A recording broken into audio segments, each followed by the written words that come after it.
Hello friends, welcome to Techyfin. तो ये SMS आप देख लीजिए।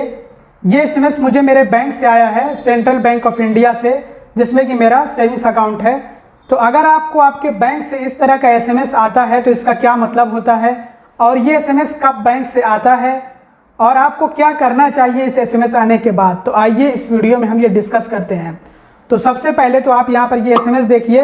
ये सेंट्रल बैंक ऑफ इंडिया से आया है और मेरा सेंट्रल बैंक ऑफ इंडिया में अकाउंट है। आपका किसी और बैंक में अकाउंट हो सकता है, जैसे कि बैंक ऑफ बड़ौदा हो गया है, स्टेट बैंक ऑफ इंडिया हो गया, पंजाब नेशनल बैंक हो गया, बैंक ऑफ इंडिया हो गया, यूनियन बैंक ऑफ इंडिया हो गया, इंडियन बैंक में हो सकता है, यूको बैंक में हो सकता है, किसी और बैंक में हो सकता है, XYZ काफ़ी सारे बैंक है यहाँ पे। तो किसी दूसरे बैंक में आपका बैंक अकाउंट हो सकता है और आपको इस तरह का एसएमएस आ सकता है कुछ कंडीशन में। तो आइए सबसे पहले उस कंडीशन के बारे में ही बात करते हैं कि ये एसएमएस कब आता है और क्यों आता है। तो ये एसएमएस मुझे इस वजह से आया क्योंकि मेरे अकाउंट से पिछले 2 साल से कोई भी ट्रांजैक्शन नहीं हुआ है, कोई भी लेन देन नहीं हुआ है। तो इस वजह से ये मुझे एसएमएस करके एक तरह से मुझे इन्फॉर्म किया गया है कि आपका अकाउंट इनऑपरेटिव हो सकता है, एक तरह से निष्क्रिय हो सकता है अगर आप अपने अकाउंट से कोई भी ट्रांजैक्शन नहीं करते हैं तो इसलिए आप पहले से ही ये जान लीजिए। और अगर आप अपना अकाउंट इनऑपरेटिव होने से बचाना चाहते हैं तो अपने अकाउंट से कोई ट्रांजैक्शन कर लीजिए ताकि आपका अकाउंट इनऑपरेटिव ना हो। तो ये एसएमएस आपको आपके बैंक से तब आ सकता है जब आपके अकाउंट से पिछले 2 सालों में कोई भी ट्रांजैक्शन नहीं हुआ हो, कोई भी लेन देन अगर आपके अकाउंट से पिछले 2 साल में न हुई हो, तो ऐसे में आपको ये एसएमएस मिल सकता है आपके बैंक के एंड से।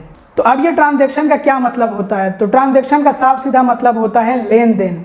या तो आपके अकाउंट में पैसे आए या फिर आपके अकाउंट से पैसे गए, दोनों ही ट्रांजैक्शन कहलाते हैं। जो पैसे आते हैं, आने वाले ट्रांजैक्शन को कहा जाता है क्रेडिट ट्रांजैक्शन। जैसे कि अगर आपके अकाउंट में आप पैसे जमा करें तो उसको क्रेडिट ट्रांजैक्शन कहा जाएगा, या पैसे खुद से जमा करें या फिर जो कोई और जमा करे, किसी भी तरह से आपके अकाउंट में पैसे अगर आए तो उसको क्रेडिट ट्रांजैक्शन कहा जाएगा। चाहे वो किसी भी तरह से आ रहे हो, कोई फंड ट्रांसफ़र के ज़रिए से, या फिर जो है आप खुद जा कर के बैंक में डिपॉजिट कर रहे हो, या किसी और तरह से अपने अकाउंट में आप पैसे जमा कर रहे हो, तो किसी भी तरह से आपके अकाउंट में पैसे जो आ रहे हैं उनको कहा जाएगा क्रेडिट ट्रांजैक्शन।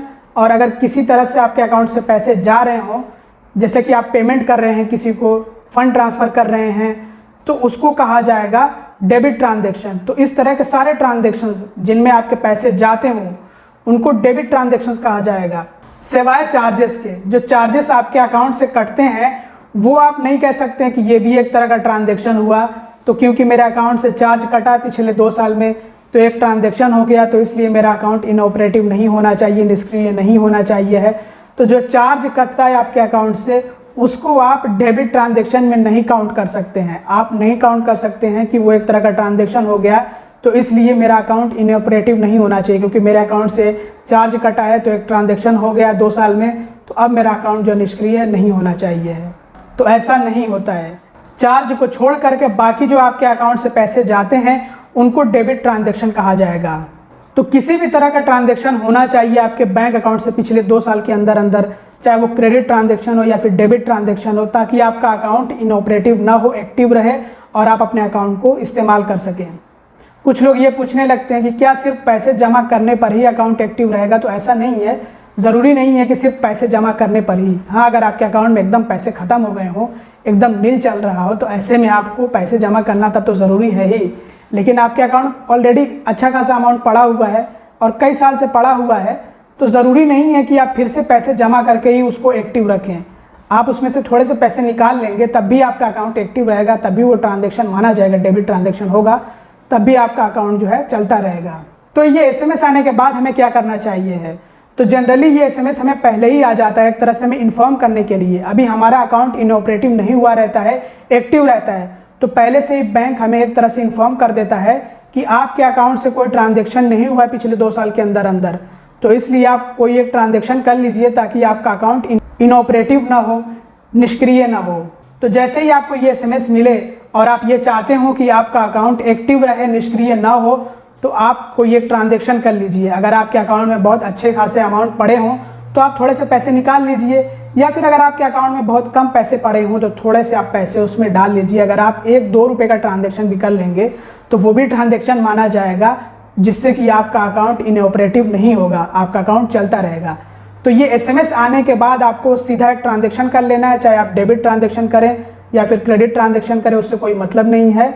बस आपको एक ट्रांजैक्शन कर लेना है और आमतौर पर ये एसएमएस आपको पहले ही मिल जाता है जब आपका अकाउंट एक्टिव रहता है, अभी इनऑपरेटिव नहीं हुआ रहता, ताकि बैंक आपको पहले से ही एक तरह से इन्फॉर्म कर दे, जानकारी दे दे कि आप जो है पहले से अपने अकाउंट को बचा लीजिए इनऑपरेटिव होने से। अब मान लीजिए कि अगर किसी को ये एसएमएस मिला और एसएमएस मिलने के बाद भी ट्रांजैक्शन नहीं किया गया और अकाउंट सच में इनऑपरेटिव हो गया, निष्क्रिय हो गया, तब क्या होगा? तब ऐसी कंडीशन में हमें क्या करना चाहिए?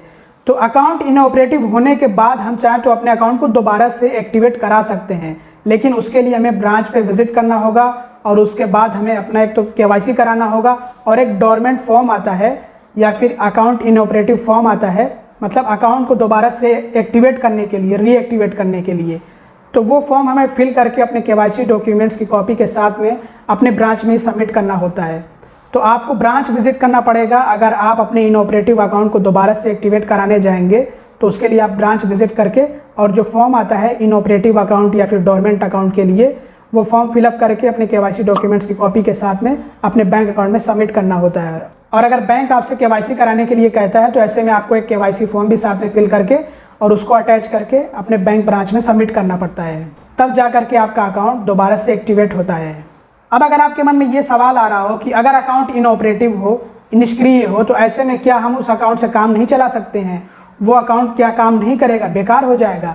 तो एक तरह से वो अकाउंट बेकार हो जाएगा, क्योंकि उसमें आपके पैसे पड़े होंगे, लेकिन आप उन पैसों को इधर से उधर नहीं कर सकते हैं। जो बैलेंस होगा अकाउंट में आप उसको हिला नहीं सकते हैं, कहीं ले नहीं जा सकते, मतलब आप उसको कहीं ट्रांसफ़र नहीं कर सकते, उसको आप निकाल नहीं सकते हैं। तो जो अकाउंट में पैसे पड़े होंगे वैसे ही पैसे पड़े होंगे, कहीं पे भी वो जाएंगे नहीं। एक तरह से समझिए कि वो जम जाएंगे आपके अकाउंट में, वैसे ही पड़े रहेंगे। तो इनऑपरेटिव अकाउंट एक तरह से समझिए कि बेकार हो जाता है, उससे आप ट्रांजैक्शन नहीं कर पाते हैं, कोई पेमेंट्स नहीं कर पाएंगे, कहीं पे आप उससे पैसे नहीं भेज पाएंगे, कुछ भी हो नहीं पाएगा उस अकाउंट से, बेकार अकाउंट हो जाएगा। हाँ, अगर कोई उसमें पैसे भेज रहा है तो हो सकता है कि पैसे आए, क्रेडिट हो उसमें, लेकिन पैसे तो आएंगे उसमें, लेकिन आप उन पैसों को कहीं पे हिला नहीं सकते हैं। मतलब कि आप जो है कहीं पे अपने बैलेंस को ट्रांसफ़र नहीं कर सकते, इधर से उधर नहीं कर सकते हैं। आपके अकाउंट में जो बैलेंस पड़ा होगा वो वैसे ही आपके अकाउंट में बैलेंस पड़ा होगा, वो बैलेंस जो है आप कहीं पे उसको भेज नहीं सकते हैं, किसी को पेमेंट नहीं कर सकते हैं। क्योंकि मेरे पास एक इनऑपरेटिव अकाउंट है, तो उसमें मैंने ट्राई किया पैसे भेजने का, तो पैसे मैंने उसमें भेजे और पैसे उसमें गए भी, लेकिन वो अकाउंट एक तरह समझिए कि बेकार है मेरे लिए, उसका मैं इस्तेमाल नहीं कर सकता हूँ, उससे मैं ट्रांजैक्शन नहीं कर सकता हूँ। उसमें पैसे तो भेज सकता हूँ मैं, पैसे चले भी जाएंगे, लेकिन जब मैं कोशिश करूँगा कि मैं उन पैसों का जो मैंने उसमें पैसे भेजे हैं वापस से किसी दूसरे अकाउंट में उनको भेजूं, या फिर जो मेरे बैंक अकाउंट में पैसे पड़े हुए हैं उनको मैं किसी दूसरे अकाउंट में भेजूं, या फिर उनसे पेमेंट करके उनका काम ले लूं मैं, तो ये हो नहीं पाएगा। उसमें जो बैलेंस पड़ा होता है वो यूटिलाइज हो नहीं पाता है, वो कहीं पे जा नहीं पाता है, वो वैसे ही बैंक अकाउंट में ही पड़ा रहता है। तो अब अगर आपके मन में फिर से ये सवाल आ रहा हो कि इनऑपरेटिव होने के बाद अगर हम अपने अकाउंट में पैसे डाल दें तो क्या वो दोबारा से एक्टिवेट नहीं होगा, ऑपरेटिव अकाउंट नहीं हो जाएगा? तो ऐसा नहीं होगा।